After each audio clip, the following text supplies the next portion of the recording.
It's the way we do it. We're on LinkedIn 5 hours a day ourselves. You know, you can't. Always, yeah. I haven't found anybody on TikTok, but I am there daily too. But we'll see. We'll see what happens. If you find a hotel executive on TikTok, I guarantee you they're going to be fun. So you should get them there.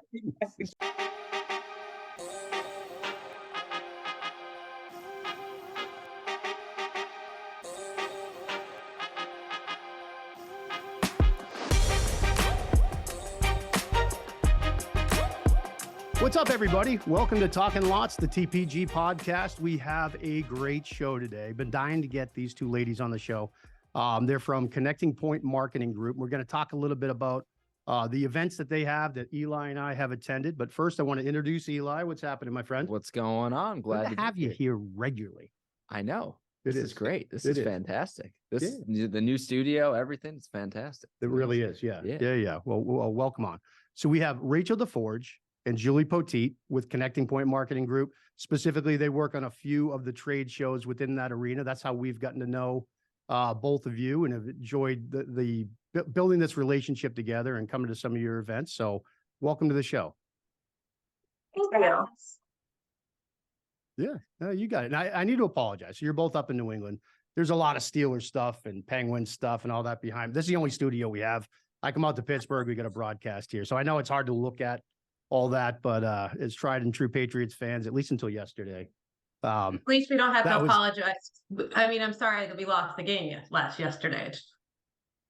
It was brutal. That was brutal. Yeah. But anyhow, we'll move on to bigger and brighter. So, yes. So CPMG, Connecting Point Marketing Group, you guys put on these really cool trade shows. I call them kind of niche trade shows. They're smaller. They're really intricate, less people there. They're not like these huge blown out events. And we went to Hotel Point, which obviously is focused on hotels, had a lot of success. And that was about a year and a half ago. So we decided to try. Eli came with me to Supply Chain Point as well. We're now going to do Build Point. We're doing Hotel Point again. And we've really been impressed by it. So I was hoping, Rachel, can you tell us a little bit about how CPMG got started? Yeah, sure. So CPMG was formed in 2004 and really on the premise of bringing both the executives, the hosted buyers, as well as suppliers together to discuss innovation for XYZ vertical. So Connecting Point as a whole has 15 verticals that we offer events in. They range anywhere from grocer to retail to the heads and beds that Juli and I happen to manage and take part in. And that is the health point, hotel point, multifamily point, and senior living point. So if there's a head and a bed, for better or worse, Juli and I are associated with those events. But really, it was to bring executives and suppliers together in a 2.5-day business intensive forum where everybody gets input into their schedule. So it isn't a trade show. You're not walking around hoping somebody's, stopped by your booth, or you scan your badge and just pray for that follow-up that you get a warm lead, right? It really is both the executives and suppliers having opportunity to select the categories of interest and the executives that they want to be together in front of, and to meet folks, in boardroom presentations, one-on-one meetings, and social networking. Okay. So Juli, did the company see an advantage in doing a smaller format? Was that a way to stand out, or you just think it's just a more effective way of doing it? I think it's a mix of both. I mean, I think it's a more effective way of doing business because you have an opportunity to build a relationship on a personal level as well as talk business. And not many places do you have that much face time with a decision maker.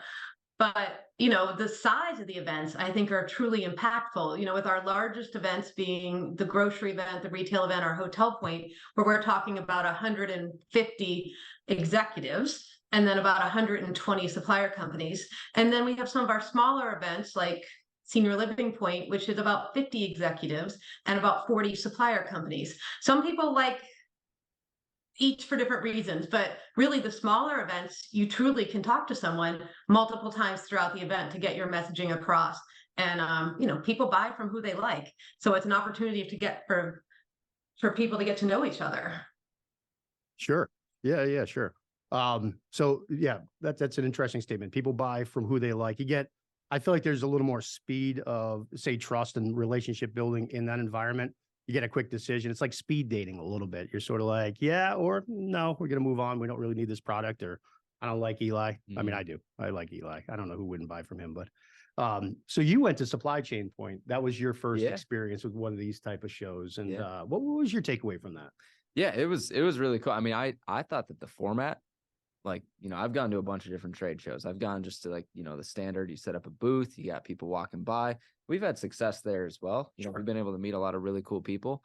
But just the format of, going into the boardroom and presenting to a large group, and then having the one-on-ones after that, they get to choose you and you get to choose them. It's not, they're just walking by and you give them your card and it's a Right. Yeah, it makes 5-10 sense. minute conversation and they're like, I might need what you have. Well, let's hope they call me, Right. but like with this format, it's just, it's a lot more, I guess, intimate. Like, Yeah. you're in a group setting, get to present, you get to go in depth. And then if they're truly interested, you can set a one-on-one and truly present what you do specific to them. 100%. Yeah. So Rachel, yeah, we were talking before. You had mentioned the founder had a vision to get out and change people's lives. Like that was the mission of the organization. How do you see the group CPMG doing that? Yeah, so I joined the company in 2017, and one of the very first events that I participated in, the founder, Nancy Splain, she's a phenomenal woman. If you have the opportunity to ever connect with her, please do.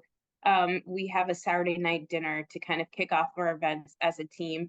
And she gives us a really fantastic toast. And she's like, let's get out there and change people's lives. And, as I love somebody that. who is new, and I have done the trade shows, I have done different types of event marketing in the past, I kind of was like, I don't know. Are we really going to do this? And then as we slowly got into Sunday, Monday, Tuesday of our events, I started to see the relationships form. I started to see the business interactions that were happening.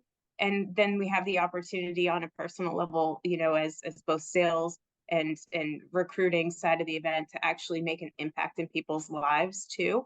So I truly saw that happen over 2.5 days and became a true believer in that statement. Let's get out there and change some people's lives. That's neat. Yeah, and that the short amount of time you're together, it's action packed and the energy stays up. And I think that's kind of part of it. You guys put from your inside team a lot of effort to making sure that people connect. And it's not saying in a hokey way, but 'cause that's your name, the connecting point marketing. But for real, like you feel that you want everybody there to be successful in finding whatever it is that they went there to find. I'll say a quick note too, like, at Supply Chain Point, I don't remember the gentleman's name that we met there who works for a connecting point, but he came up to us. He was like running the whole show and he's like, hey, listen, if there's anyone that we can connect you guys with, yeah, like let me know, and vice versa. If anyone's reaching out for huge. what, like, how many contractors did we meet that we're still in touch with? Just because you're sitting there having, lunch with them or dinner, you start talking, you're like, oh yeah, I know this person at this company, and oh, we're trying to get in there, and so it's so much more, and that environment really fosters it. 100%. Yeah, absolutely. You got a question, I know. I do. Rachel, what were you doing before you jumped on board with Connecting Point? So I'd started in the trade show world, so working the CESs out in Las Vegas. And then I transitioned into a sports event role where I was able to do some activations with the Red Sox and the local youth organizations within New England. So that was pretty cool. And then that company happened to file for foreclosure, and I found myself without an opportunity. So I loved HGTV. I said, let's just do this. Let's get your real estate license. And then I realized HGTV lies. And I was a terrible, terrible, terrible real estate agent. I do have some pretty incredible headshots though from that time. So I'm thankful for that opportunity. But at a certain point, for itself. Yes, exactly. Actually, no, I'm still paying for that. No, I'm kidding. But at a certain point, me and my husband looked at each other and like, what are we doing here? We got to figure out another opportunity. And thankfully, this connecting point opportunity came up.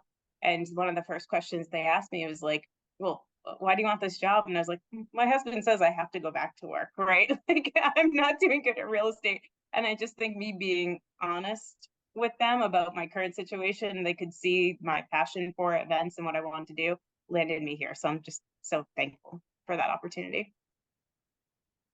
That's great. awesome. That's great. Honesty will get you so far. Like even if you're in a bad, spot or whatever, it's like, man, if you just be honest with people, like that's who people want on their team. Yeah, 100%. How about you, Julie? What were you doing before you got to CPMG? Well, how far do you want me to go back? But really, my career has been about hospitality, and that is something I've touched. So, I went to the University of Alabama, Roll Tide, Yep. and I studied Roll Tide. hospitality management, Roll Tide. And then, but from there, I worked in a hotel, and then I went to a software company for hotels, and then from there, I did marketing for hospitality, and then Ben Morris, our VP, our group VP, who you probably met at Supply Chain Point, he moved over here and waited about a year and then brought me with him. And it was a great opportunity. I'm so thankful that I found this role as, just to touch on something we talked about a few minutes ago is I truly feel like I'm selling something that can change a company's life. And when I talk to someone on the phone and they're like, I don't know, I'm not sure. I'm like, you gotta believe it's gonna work. If you fully embrace the format, it's gonna be successful. And so I've really enjoyed my 4 years here, and especially having Hotel Point, because I'm still touching hospitality, was really the hook that brought me in for sure. Well, that's awesome. For us, and just to give you guys a little a plug or just to validate what you just said, we have done Hotel Point twice now. That's where we found the most success so far in this format.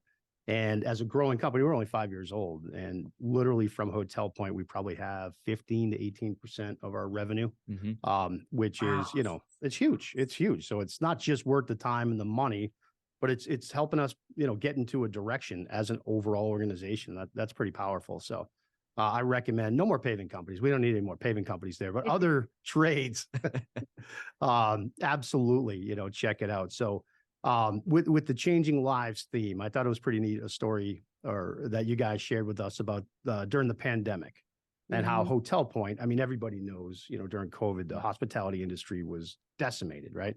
Nobody knew what to do. I'm sure everybody was trying to come together as a community and figure some things out. And Hotel Point was able to provide that platform. Would you mind telling that story a little bit? Because I just think it's so compelling and pretty cool. Yeah, sure. So 2020, we are in March. We are planning our biggest Hotel Point yet, and we start seeing the headlines. And of course, we made the appropriate decision to cancel Hotel Point. But to your point, the industry was decimated, and at first, people didn't really know what to do, who to talk to, what direction to go in. And we have built the relationships throughout the Hotel Point community that an executive approached us and said, hey, this is all about guest safety. It doesn't matter what flag that they are sleeping at. We need to have some consistency because they may be at a Hilton today and an IHG tomorrow. Would you mind, since you have the relationships, gathering us all for us to have a conversation? And this was really all about the guest safety. So at the time, the cleanliness, the air purification, all of those things that we remember so vividly from 2020. We gathered that audience in 2020 to just have a conversation. We were close to 150 folks showed up for that. And this was just executive based, by the way. They all just wanted to have a forum for a conversation. And to this day, we are still approached by folks that attended that call, and they still thank us for having that opportunity. And, we were there for the community when they needed that help. So I think that goes on, the relationships that we as Connecting Point try to develop, because we want to be able to help not just the suppliers and the execs get business together, but we want to facilitate those conversations as well. So it's something that we take great pride in. That's amazing. That's the power of a community. We talk about here a lot. When the pandemic started, we're a national company, so a lot of us are spread out around the country. So we were kind of already used to getting on Zoom meetings and doing things through Teams meetings and stuff. And I think it gave us a little bit of an advantage because everything shut down and we were kind of used to it already. And we just got on every morning at 8:30 and just talked, even if we didn't have anything going. A lot of states shut down construction for 2 or 3 months and nobody really knew, obviously, what was going to happen. But that really helped us. And I think helped us build a stronger foundation. And I'm sure, like when we go to these events, Hotel Point specifically, I'm on the advisory board which I was telling Julie the other day, I'm just grateful for, because I had my first meeting with you guys, and that is an incredible group of people. And you can see that they're really close, and probably things like that. So it's just thinking different, right? It's not just, hey, let's have the event, let's go out to dinner, meet you at the bar, like so many of these other ones are. It's a bunch of people that care about each other's success, you know? Mm-hmm. So it's that's pretty neat. So Eli and I are in sales. We love talking sales. You two are both fantastic salespeople. What's the approach to try to get, whether it's new executives or some new vendors, contractors, suppliers in there? How do you guys go about doing that? I can start. So, I mean, I think it's really listening to I work on the supplier side. So I'm bringing companies like yourself, of course, no more paving companies. I heard that message from you loud and clear. I'm kidding. Kidding. No, what is important to the industry? So, we need to, Rachel works with me, reach out to the executives and say, who do you want to hear from? Because they trust us to bring reputable companies. And so it is data research. Once I learn what the topic is, finding companies, but we are lucky to have such a strong word of mouth community. I mean, although we're owned by a large corporation, we're really 20 people that run Connecting Point. And we have a small marketing team, but it's all us, doing the outreach. So the word of mouth community we built, we're very fortunate. And if, similar to yourself, somebody comes to one event, we start learning what other verticals they touch and see if there's other opportunity there. For sure. Is there a lot of crossover with your shows? Like, do you see a lot of the same faces at a Build Point that you see at Supply Chain? Yeah. I'm very happy to say yes. Especially our heads and beds verticals. If somebody's building for hospitalities, they're most likely looking at senior living or multifamily as well, or thinking about it. So there is definite crossover between at least those three verticals, as well as our retail events. And then we do have 2 restaurant events, East and West. So a lot of people attend both of those. So it's nice. You do get to know people well because you see them at multiple events throughout the year. And I would assume as soon as somebody goes to one of these shows too, like it pretty much kind of sells itself, like for, any additional shows, right?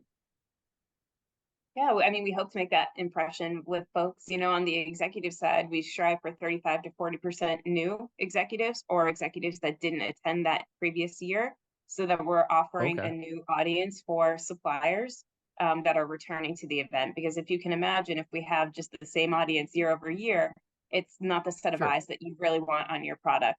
So to Julie's point earlier, we're looking at the categories, the topics for content, we're looking at freshness of the audience, and we are thankful to have word of mouth, especially in our larger events and our first half of the year events, to really help us foster those relationships. But yeah. Rachel, you're working more with the executives and recruiting executives there. What do you look for? Like, how do you keep that diverse? So just like you said, that it's not always the same people there, the same kind of bucket. You don't want, people that are competing super hard, probably there every year either. How do you do that? Yeah, so it's ongoing marketing research. So you would think Hotel Point wraps up in April and we're done for 6 months. But the reality is we take a few days off and we start right back up. And that's with every event cycle. So as you get to know your audience, you reach out to those referrals. But then at a certain point, you have to start looking at new names, right? So we're focused on the design, construction, and engineering of Hotel Point, senior living, multifamily, whatever the case may be. So we're digging into those names and those connections on LinkedIn. So very much could be a little creepy the way we go about doing our job, but we pride ourselves in it. I think I'd say modern. I think it's creepy. I think it's modern. It's the way we do it. We're on LinkedIn 5 hours a day ourselves. You always, always on LinkedIn. I haven't found anybody on TikTok, but I am there daily too. But we'll see. We'll see what happens. If you find a hotel executive on TikTok, I guarantee you they're going to be fun. So you should get them there. Yes, exactly. So that's kind of our approach, right? Start with the people we know and their referrals, go out into LinkedIn. We obviously do a lot of reading industry, insights, what's going on, because as we're having conversations with both the suppliers and the executives, it's important for us to understand the industry. And then we take bits of each conversation or each article that we've read so that we can intelligently express the value of our events outside of just the format. Yeah, well, that's great. All right, before we wrap up here, do you want to give us a little pitch why somebody should, Julie, why should a vendor, a contractor, supplier that's interested in, let's focus on Hotel Point. I'll put you on the spot here. Why should they consider joining? 2.5 days of access. You have access to 150 different decision makers within the construction world of hospitality. And we as a team are going to do everything we can to make sure that you meet whoever you want to meet while you're there for the 2.5 days. We're going to make sure your event's successful. Awesome. And Rachel, speaking directly to a hotel executive, what's in it for them? Why do they want to be there? Yeah, so same 2.5 days out of the office, you will spend 10 hours with your peers. Nowhere else can you spend 10 hours with your peers that you have the same interests and needs as them, and you collectively hear from suppliers that match those interests and needs. So you can't get the customization anywhere else. 2.5 days, 30 plus supplier introductions between boardrooms and one-on-ones. And of course, we have a lot of fun at night as well. And did we mention that there's no cost for you to attend? Right, for the executive side. Of course, the big ask is of your time and engagement. So come join us. Awesome. Eli, you got any other questions before we wrap up here? I don't. I just got to say, just as a whole, the Connecting Point marketing group, these types of shows are great. So if anyone's thinking about joining or, attending, I would highly recommend it. Yeah. Speaking from experience too. So no, 100%. So where can people find you? Well, we're online. Online, cpmgevents.com, or each individual. From there, you can go to each individual site, or of course, we're on LinkedIn. And apparently I'm on TikTok. I've thrown that out there already. So, so you are on TikTok? I don't post. I just watch the videos, but yes. All right. I got you. All right. So, but each individual event has its own social media presence. Okay. Yes, and the LinkedIn ones are very informative. Okay. Awesome. Yeah. Well, we can't thank you enough for joining us. And again, we're looking forward to seeing you in Seattle late spring for the next Hotel Point, and hopefully connecting before that. But enjoy the holidays, which are coming right up on us here. And we'll see you guys in the spring in another fantastic show. Thank you so much for joining us. And thank you all for joining us on another episode of Talking Lots, the Pavement Crew podcast. We'll see you next time. Thank you. Thank you.